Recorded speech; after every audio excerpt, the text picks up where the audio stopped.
G'day YouTube, welcome back to my channel Bonsai Works. Sorry I haven't been posting lately, it's just been very hectic.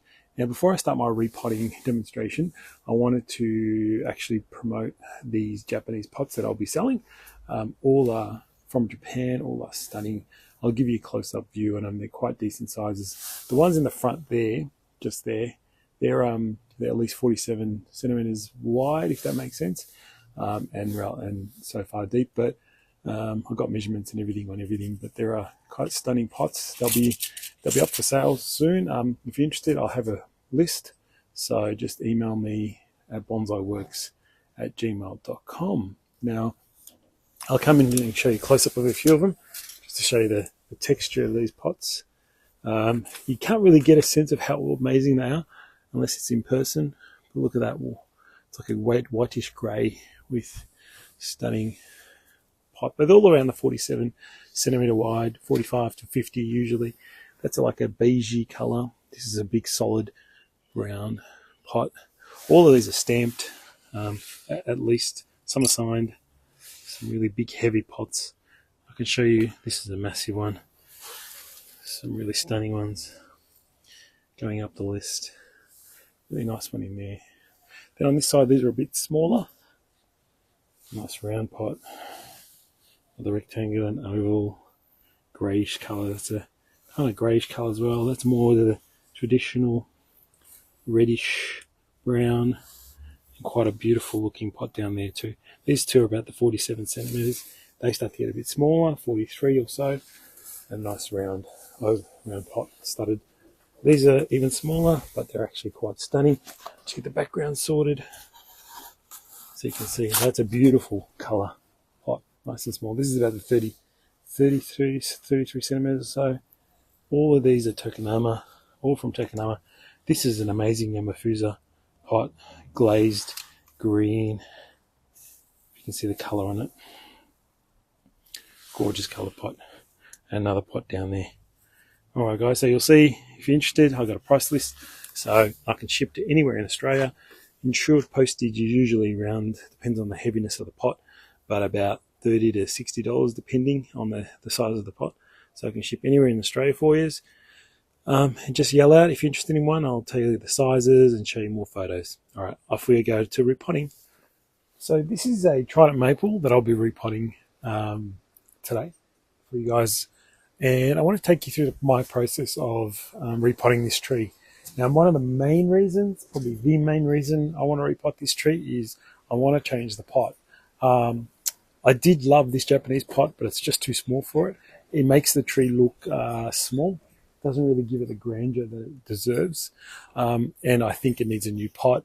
My dilemma is I've got two really nice pots that are hard to choose from. So that's the next dilemma. But at the moment, it's purely because this pot is too small for it. And I want a slightly larger, longer pot to give it a bit more grandeur about this tree. A really lovely trident maple. Good sized tree, excellent nabari, really nice little secondary tree here with the main tree. I'm starting to get the branches to go more a deciduous look, which is what I was aiming for. These branches I'm still developing a little bit, and hopefully the wind doesn't go nuts again in Melbourne, unfortunately. We'll see how we go. But first things first, what I like to do is get the tree out of the pot. That's my first step. So I've cut the wire already I was holding it, and I've already given it a real scrape around to get it out, and it should just pop out. Yeah, because I've already done the work. I'm just going to put the pot aside for now. It's a lovely blue pot, but lovely Japanese pot, of course. I was talking about quality pots, another beautiful quality Japanese pot. You can't beat Japanese pots, no matter what. You just can't beat it. And if you've got a display quality tree, you really need to invest in your Japanese pots. Simple as that. Or Australian made. Or handmade Australian pots is another good one. Okay, so you'll see the roots have done really well. Really solid mass in 1 year, really full. Quite nice, quite strong, quite healthy. Really healthy tree, nothing wrong with it. What I like to do first is get rid of a lot of this moss that's grown. I don't really like to keep it because it really clogs up the surface and the trunk. Even the trunk I'd like to clear off as much as I can. So I just scrape with my root scraper, my root hook, Well, this is a nice tool to always make sure you got something like a root hook, or one of my other favorites is this one too. It helps you comb out the roots, really important tools. And then you need some sharp scissors, which I'll show you that in a minute. But really, I like to clear off this moss. I don't like having a lot of it, because what happens, it will just regrow by itself. Once you know the tree goes back in the new pot, it'll just grow back itself. So I'll just slowly go through and remove a lot of this moss that I don't like. Bit of a slow process, but it's got to be done. Okay, so I've cleared all the surface area of all the moss. You can see much better Nabari as well. Really nice, really starting to develop beautifully. Now I start to try and comb a lot of these roots out.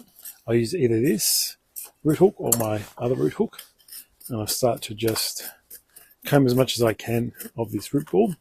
I just start on the sides to comb it out as much as I can, and then I'll go underneath. So a bit of another keep going. It's just a process that you follow. Just comb out as much as you can. Use both.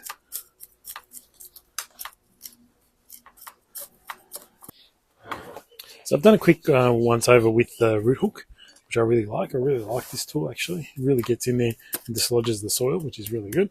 Now it's a matter of just keep going through the tree. I like to now tilt the tree and start to work underneath. But when you tilt, you need to be careful not to damage the tree underneath. So it's really full of solid pad of roots. So it's really good to get in and start to work away.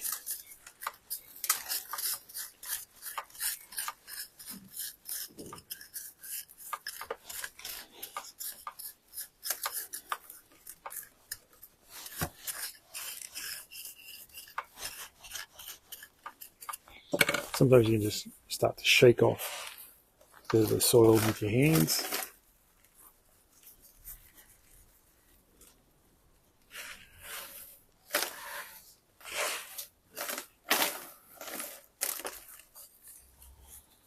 Now I actually give the tree a good trim with the scissors just to get a lot of the roots off. But this tree definitely needs to be hosed out in terms of all the roots, and I'll go through that process. But first thing, I'll just do a bit of a trim of all these roots. Don't need all of them. Trident maples are very resilient, and they can cope with a lot of roots being cut off.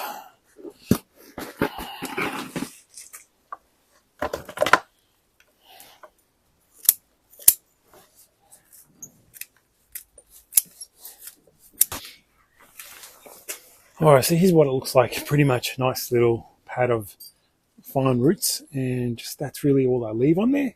I will have to wash this off. So it's purely just take the hose. So that's all the roots we've taken off.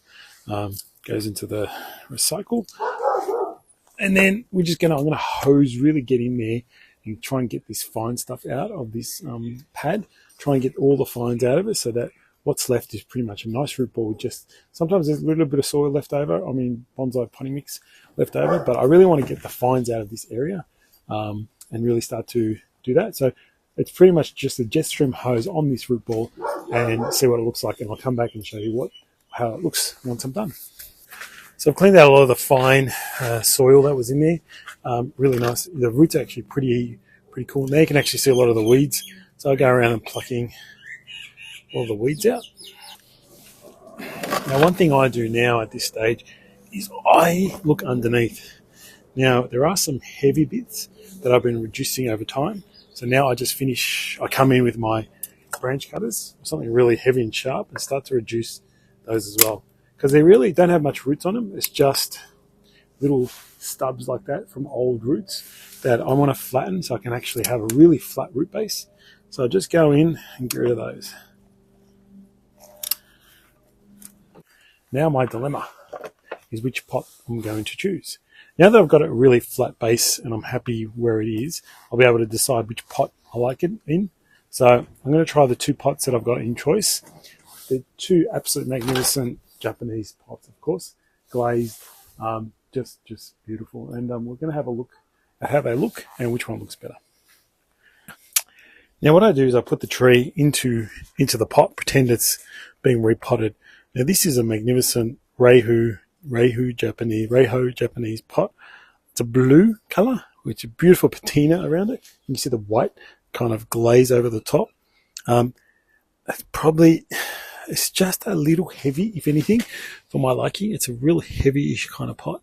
It's not far off, but it's a beautiful pot. But I'm just looking in the camera with you guys. It just looks a little heavy, if anything. Maybe the lip makes it a little heavy, but it would be a really good pot for it. Not saying no yet, but I'll have a look at the other one, which I'm keen on as well. This is a beautiful Yamafusa glazed. Love the green colour. It's a little shallow, but it's really nice too.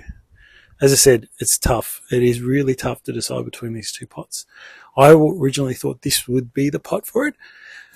Softer edges, softer corners and softer lip. But it is a strong tree. I mean, maple tends to go in these type of pots, but I'm not 100% sure. So you can see why I'm very confused. But again, when you got two magnificent pots to choose from for a really good tree, you want to make the right choice.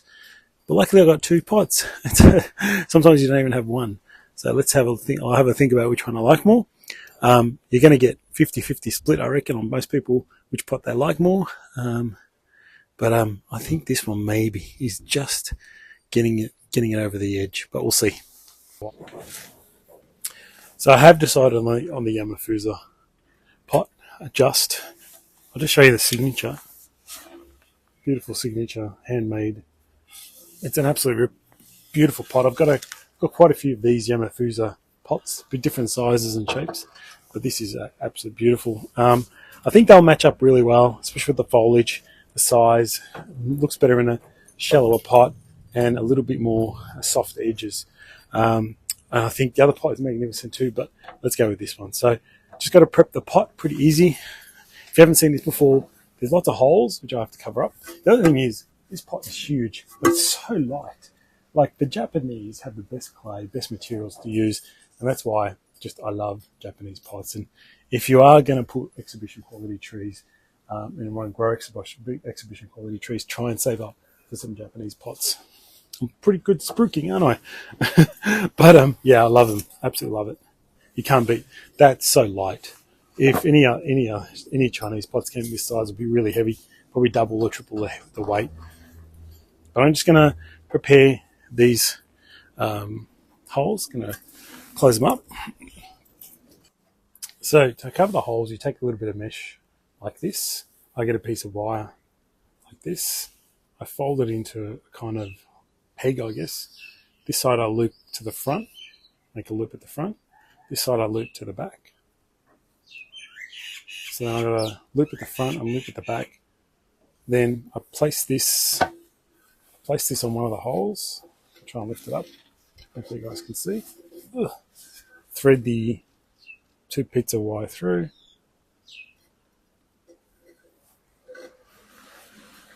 And fold down the 2 bits at the back.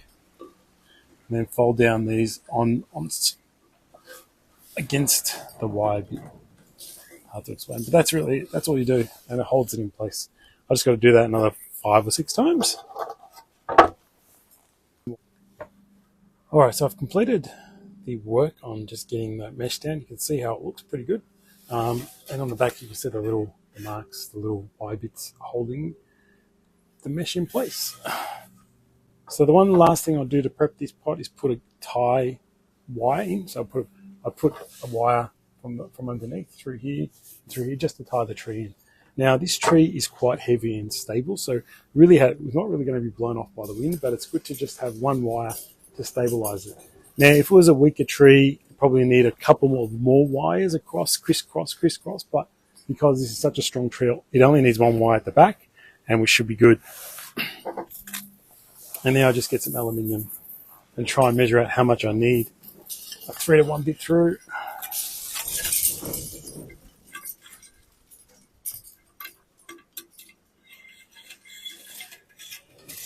Estimating I need to go over, a bit over the middle.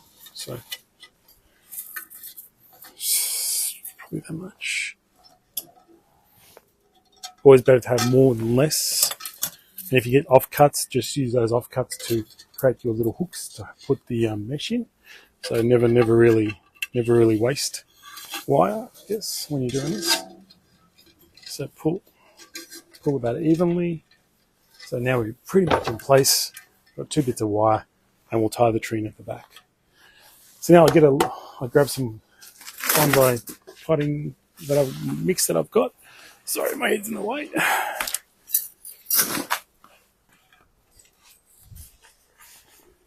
I just put a thin layer usually at the base, just because it's such a shallow pot. You can't really have too much, I guess. And then I kind of put a bit of a mound towards the middle. I'll show you why I do that.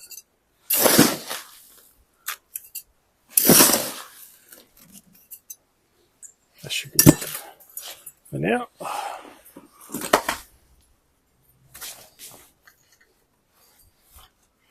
Now it's a matter of making sure I put this tree in the right spot in the pot. Now, I find it's always a matter of choice here, but when it comes to this tree like this with a big, strong, and it's got a little side one, I prefer to have this just slightly off center, the main trunk just slightly off center, giving this room to expand this way. There's a good reason for it, but I'm not 100% sure what it is. But aesthetically, it looks better. So this should be just off center. I think center would be about there, so it's just a little bit off. Not by much, but it's very important. I choose pretty much the middle of the pot where I put it in terms of this side. So you can see it's pretty good. The angle goes back and then it comes forward with the apex. So that's good too. I don't like a tree leaning back. So I give it a nice, that's why I had a mound in the middle, because I give it a little twist and get that soil worked right up against all the roots. So I think I'm pretty happy with that spot. Should be just off center. I think that's pretty good. Pretty happy. I think it's going to look good. And now I tie it in. And I like to try and tie it in towards the back so you don't see the wire. And that's pretty much it. It's pretty easy to do. If you're able to thread through, do it. But this is so solid and so heavy, you're never going to be able to thread through. So I just do it quite discreetly, I guess, at the back. Tie the bit of wire in. Not too hard because aluminium, it could snap if you go too hard. Just give it a nice tweak, a few times. So I've got offcuts, of course. Remember I was saying you can just use these for the next repotting in terms of tying in your mesh. So that's not a bad idea. Okay, now it's a matter of, the tree's pretty stable in there. Now it's just a matter of getting soil in to the rest of the area.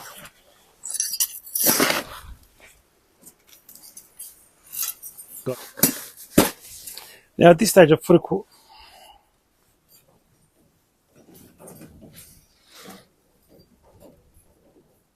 at this stage I've just loaded in the bit of soil on top. So now I try to use my fingers to work it in for now before I get the chopstick out. I'll just roughly work it in as much as I can. Just roughly move it all around. Make sure I cover all the bases. Make sure I cover all the areas. We will have to work it in. There's a lot of air gaps, but this gives a rough idea of how much more soil I need. I'm working it in. So I need quite a bit. Sometimes just give it a good little, nice thing, just give it a tap. The whole thing moves, but it's good. It lets the soil go work into the air pockets. Move it back around. Some soil. I shouldn't say soil, I should say bonsai potting mix or bonsai mix, because soil is not really soil, if you know what I mean, that you use in the garden. It's more really well designed bonsai mix. So now I get a chopstick. I'll use a plastic one, but you can use the wooden ones. They just wear out a bit easier. These plastic ones kind of last a bit longer. But just work my way through, work my way in.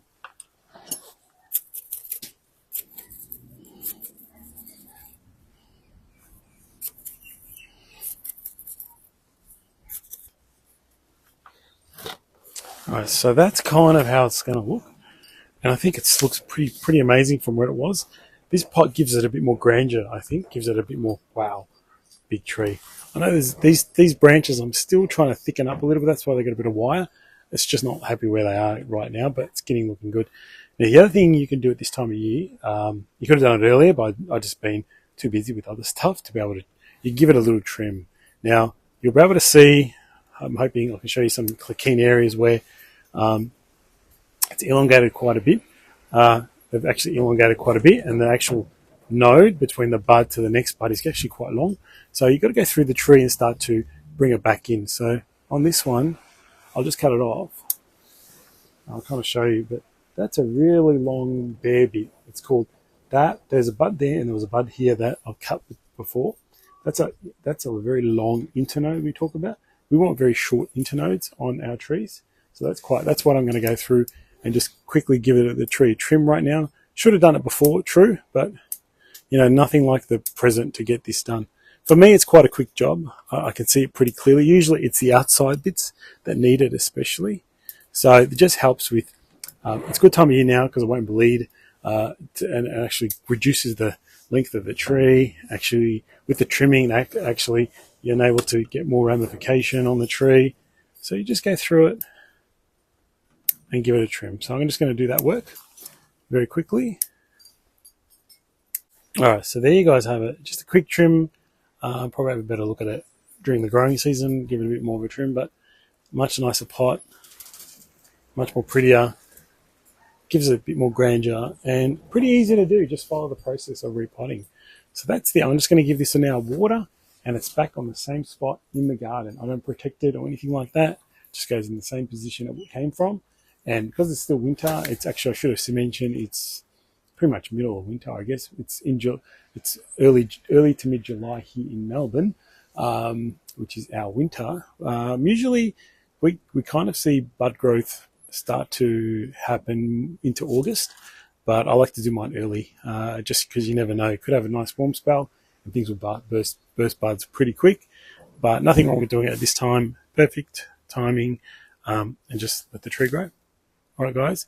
Happy to answer any of your questions. Put it in the comments below. Now, if you were interested in those pots, those Japanese pots, I did spruik them pretty well because they're pretty amazing. They're available. Just shoot me an email at bonsaiworks@gmail.com and I will get back to you as soon as I can. Thank you.